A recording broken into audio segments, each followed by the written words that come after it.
lapsed, mina olen tädi Kiira ja jutustan teile selle loo, kuidas lapsed hakkasid filme vaatama.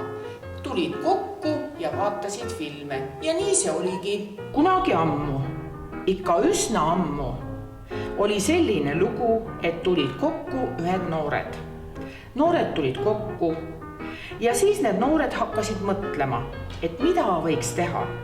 Aega oli üle, teha polnud midagi, mida siis nüüd teha? Nii, ja siis tuli mõte. Siis tuli mõte, et vaataks üheskoos filmi ja toodi siis teler kohale, seati VHS mängija üles, laenutati videokassett ja hakati vaatama. Mitu tundi vaadati koos. Selle aja peale läks juba õues pimedaks. Tunnid lõppesid ära, õpetajad ja õpilased läksid koju, aga need noored ikka vaatasid. Jah, film lõppes ära, kõigil oli hea tuju ja mõeldi, et teeme järgmisel nädalal jälle. Ja nii hakatigi vaatama filme. Hakati vaatama filme, vot.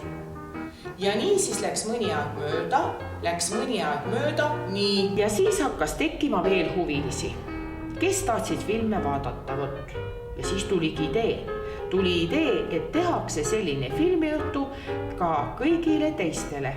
Ühesõnaga kõik, kes tahtsid, said tulla kohale ja vaadata filmi, vot.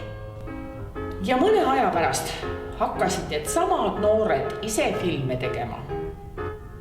Ja pärast siis oma sõpradele samamoodi näitama. Ja nii saigi alguse filmifestival. Nii vot.